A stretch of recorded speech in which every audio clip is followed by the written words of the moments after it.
Bienvenidos nuevamente a Tiempo de Buenas Nuevas. Para este servidor de ustedes es un gran gusto saludarlos en este precioso día de vida que nuestro Señor nos regala. Hoy veremos un tema totalmente interesante y yo diría hasta complicado, como es el tema del alma. Y para ello, principio lo siguiente. En el cristianismo, si alguna palabra es complicada y difícil de entender, es la palabra alma. ¿Qué es el alma? ¿Dónde está el alma? Algunos dicen que el alma está en la sangre, otros dicen que el alma está en el corazón, pero ninguna respuesta sería adecuada si no tuviéramos la verdad de la palabra inspirada de Dios para poder responder a estas preguntas y resolver así también algunas dudas. En el Antiguo Testamento, que fue la primera parte inspirada de la palabra de Dios, la palabra hebrea nefesh es la que se traduce como alma o a veces se traduce como vida. En el Nuevo Testamento, que fue escrito en griego, es la palabra griega psique, la que se traduce también como alma y algunas veces se traduce como vida. La mayoría de cristianos, al hablar del alma, solo piensa en el componente inmaterial que le da vida al cuerpo humano. Sin embargo, a lo largo de la Biblia, como lo vamos a ver hoy, la palabra alma no solo tiene un significado, tiene varios significados. Y de esa cuenta es que muchas personas se confunden al sacar deducciones de palabras extraídos a veces de concordancias o de comentarios. De esa cuenta, en este video yo le voy a compartir algunos significados de la palabra alma y principio con el alma como vida. En el Antiguo Testamento, el primer significado para la palabra hebrea nefesh es vida, vida material. Pero se refiere tanto a la vida material del ser humano como a la vida material de los animales. De esa cuenta, en Génesis 2:7 se lee lo siguiente. Si tiene ahí su Biblia, acompáñeme a leer esta cita que ya la hemos leído otras veces y dice: Entonces Jehová Dios formó al hombre del polvo de la tierra y sopló en su nariz aliento de vida, y fue el hombre un ser viviente. Cuando en la Biblia se lee que el hombre fue un ser viviente, significa que el hombre fue convertido en un ser con vida humana. Pero también en Génesis 9:12 se lee lo siguiente. Acompáñenme a leer Génesis 9:12, donde se lee lo siguiente. Y dijo Dios: Esta es la señal del pacto que yo establezco entre mí y vosotros. Oiga, y todo ser viviente que está con vosotros por siglos perpetuos. Al decir todo ser viviente, Jehová se estaba refiriendo a todo animal. Acá con nosotros sería desde los perros, los animales domésticos y sería hasta los elefantes. Todos ellos tienen nefesh. En el Nuevo Testamento se usa la palabra griega psique, con el significado también de vida en algunos casos o de alma en otros casos. Por ejemplo, cuando nuestro Señor Jesucristo dijo que su misión era dar su vida en rescate de muchos, usó la palabra griega psique. Por eso es que en Marcos 10:45 se lee lo siguiente. Si tiene ahí su Biblia, por favor acompáñeme a Marcos capítulo 10, versículo 45, en donde se lee lo siguiente. Porque el Hijo del Hombre no vino para ser servido, sino para servir. Oiga, y para dar su vida, para dar su psique, en rescate por muchos. Pero en Apocalipsis 8:9 se lee lo siguiente. Si tiene ahí su Biblia, acompáñeme hasta Apocalipsis capítulo 8 y versículo 9, y ahí se lee lo siguiente, y dice: y murió la tercera parte de los seres vivientes que estaban en el mar. Oiga, y murió la tercera parte de los seres vivientes, es decir, los seres que tenían vida y que estaban en el mar. Y la tercera parte de las naves fue destruida. En ambos casos se usa la palabra griega psique para referirse a la vida material, tanto del ser humano como la vida material de los animales. Correcto. Segundo, el alma como persona. En el Antiguo Testamento, el segundo significado de la palabra hebrea nefesh es para referirse a una persona como tal. Por ejemplo, en Génesis 12:5 se lee lo siguiente. Si tiene ahí su Biblia, acompáñeme hacia Génesis 12:5, en donde se lee lo siguiente y dice: tomó pues Abraham a Sarai su mujer y a Lot, hijo de su hermano, y todos sus bienes que había ganado. Oiga, y las personas que había adquirido en Harán. Cuando se lee las personas, significa las nefesh que había adquirido en Harán. Acá, como les decía, cuando se refiere a las personas, la palabra hebrea que aparece es nefesh, es decir, Abraham tomó, dice, las almas, las personas, sus esclavos que había adquirido para iniciar el viaje. Pero también en Ezequiel capítulo 18, versículo 4, se lee lo siguiente. Y dice Jehová: he aquí todas las almas son mías, como el alma del Padre, así el alma del Hijo es mía. El alma que pecare, esa morirá. Acá, cuando en Ezequiel se lee el alma que pecare, esa morirá, se está refiriendo a la persona. Realmente Dios lo que está diciendo es que la persona que peque, esa morirá. Por ejemplo, se recuerda que ya en tiempos de Jesús, los fariseos le llevaron a la mujer adúltera.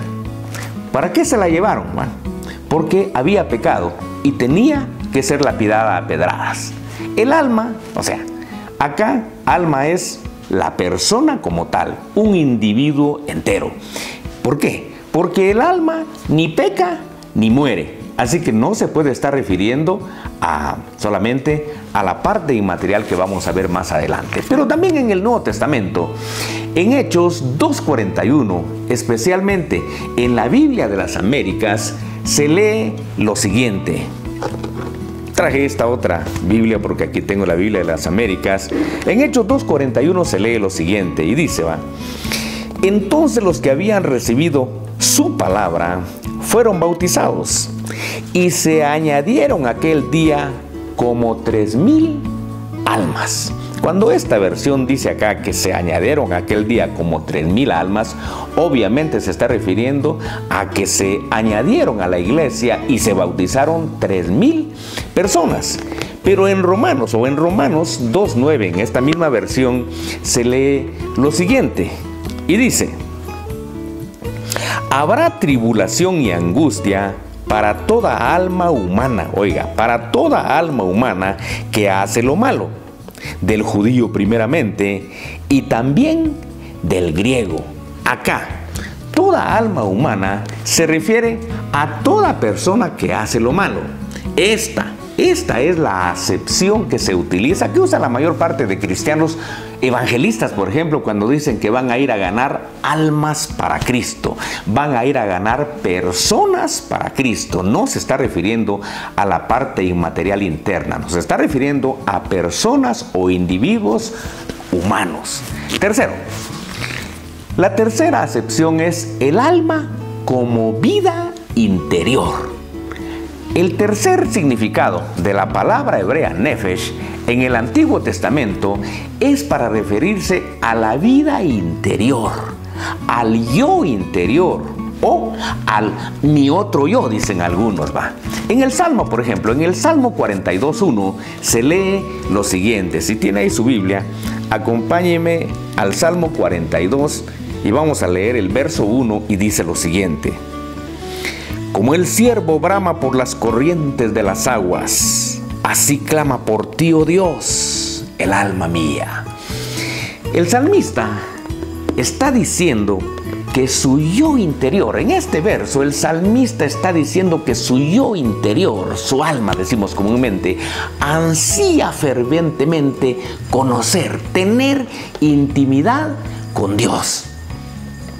Pero en el segundo libro de Reyes, capítulo 4 y versículo 27, se lee lo siguiente y dice, segundo libro de Reyes, capítulo 4, versículo 27, dice lo siguiente. Luego que llegó a donde estaba el varón de Dios en el monte, se asió de sus pies y se acercó Giezi para quitarla. Pero el varón de Dios le dijo, déjala, porque su alma está en amargura. Oiga, porque su alma está en amargura. Y Jehová me ha encubierto el motivo y no me lo ha revelado. ¿Qué es lo que está diciendo acá? Está diciendo que el alma, el yo interior de la mujer sunamita, que es la que se trata de este pasaje, estaba amargado. Pero en el Nuevo Testamento, la palabra griega psique es también la vida interior, la vida íntima del ser humano. En Mateo 26:38 se lee lo siguiente. Perdone que esté leyendo tanta cita bíblica, pero me interesa que usted vea que lo que yo le comparto acá, lo hago conforme a lo que la palabra de Dios dice. Entonces, en Mateo 26:38 se lee lo siguiente y dice, entonces Jesús les dijo, mi alma está muy triste. Oiga, mi alma está muy triste hasta la muerte. Quedaos aquí y velad conmigo.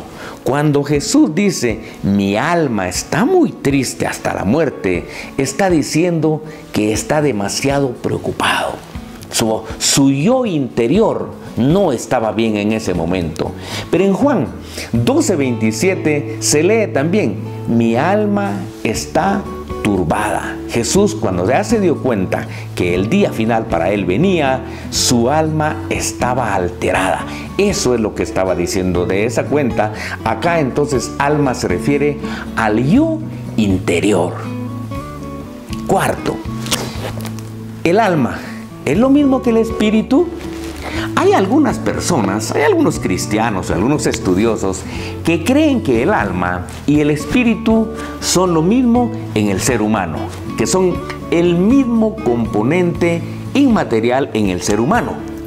Pero contrario a ello, contrario a ese pensamiento, a esa interpretación, el apóstol Pablo en 1 Corintios 2:14 dice claramente que el hombre natural no puede entender las cosas que son del Espíritu de Dios, porque para él son locura, dice, porque las cosas de Dios deben entenderse con el espíritu humano.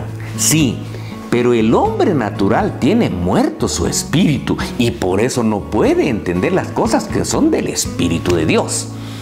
Es hasta en el momento en que una persona pecadora, como usted y yo antes de llegar a Cristo, reconoce a Jesucristo como su Señor, hasta ese momento su espíritu humano, dice, pasa de muerte a vida en el momento en que el Espíritu Santo entra a nuestro cuerpo, luego de reconocer a Jesucristo como nuestro Señor.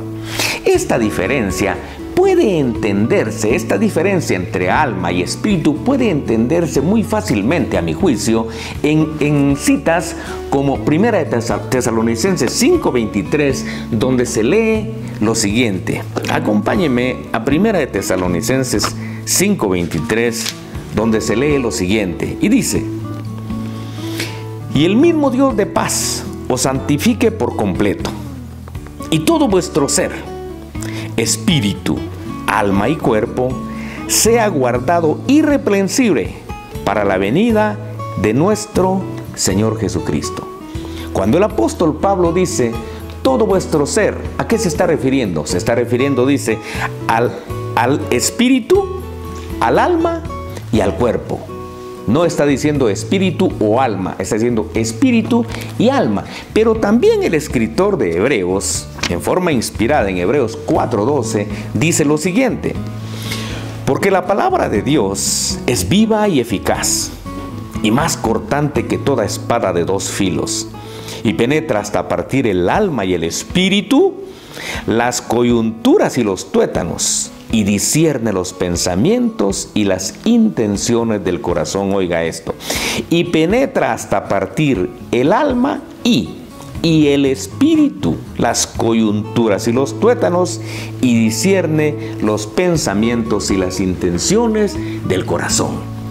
Tanto en Primera de Tesalonicenses 5:23, el apóstol Pablo inspiradamente habla de que el espíritu es un componente y el alma es otro componente, y también el escritor de Hebreos, que no es el apóstol Pablo, también lo dice, que el alma es un componente diferente que el espíritu. De esa cuenta podemos deducir con toda seguridad que el alma y el espíritu no son el mismo componente en el ser humano. Por su parte, el doctor George Eldon Ladd, uno de los teólogos más respetados que he leído, dice que para él el alma es la ventana lateral. El alma, dice él, es la ventana lateral que nos comunica con el mundo material. Es aquella ventana inmaterial que nos da una mirada horizontal. Pero para él, dice, el espíritu es la ventana superior, la ventana que nos da una mirada vertical y nos comunica con el mundo espiritual, con el mundo de Dios.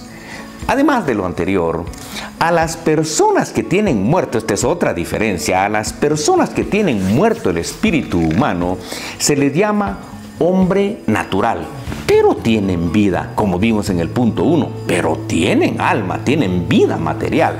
Además, si usted no lo ha visto, le invito a que vea una enseñanza que le llamé tipos de resurrección. Y ahí empecé explicando los dos tipos de vida con que fue creado el ser humano: una vida material y una vida espiritual. De hecho, en el momento de la caída se murió la vida espiritual, se murió el espíritu, porque materialmente Adán y Eva siguieron vivos. Entonces, a las personas que tienen muerto el espíritu humano se les llama hombre natural, hombre adámico u hombre almático, mientras que a las personas que al recibir a Jesucristo le han dado vida o le hemos dado vida a nuestro espíritu humano, se les llama nueva criatura. Hay una diferencia. También hay algunos cristianos que dicen que el alma es pasión. En Marcos 12:30, cuando nuestro Señor Jesucristo dijo: amarás al Señor tu Dios con todo tu corazón y con toda tu alma, según ellos, el alma es sinónimo de la pasión con que debemos amar a Dios. Ok, pero por ahora yo me quedo acá. Quizás más adelante amplíe este tema. Muy bien, ¿a qué conclusiones llegamos de acuerdo a lo que hemos estudiado? Primero, que el primer significado de la palabra hebrea nefesh y de la palabra griega psique es vida material. El alma como vida material, tanto del ser humano como de las tinieblas. B, que el segundo significado de la palabra alma es para referirse a la persona humana como tal. Le dije que cuando los evangelistas dicen, por ejemplo, vamos a ganar almas para Cristo, a esto se están refiriendo, es decir, a un individuo o una persona completa. C, que el tercer significado de la palabra alma se refiere a la vida interior, al yo interior, al otro yo del ser humano, aquel yo que es digno de salvación. D, que algunos cristianos creen que alma y espíritu son lo mismo, son el mismo componente en el ser humano. Pero la Biblia revela citas que demuestran claramente que el alma y el espíritu son componentes enteramente diferentes en el ser humano. Son tan diferentes que a las personas que tienen muerto el espíritu humano desde que nacieron se les llama hombres naturales, mientras que a las personas que hemos recibido a Jesucristo y le hemos dado vida a nuestro espíritu que estaba muerto a través del ingreso del Espíritu Santo, a esos seres humanos se nos llama nueva criatura, es decir, hijos de Dios. Muy bien, con esto finalizo el tema. Que Dios los bendiga y los ayude y les permite interesarse a estudiar la palabra para que cada día conozcan un poco mejor la revelación divina. Si usted no se ha inscrito, le invito a que se suscriba a este canal para que automáticamente cada lunes de las 6 de la tarde en adelante le llegue enseñanzas como esta. Por lo demás, si Dios permite, nos vemos el próximo lunes.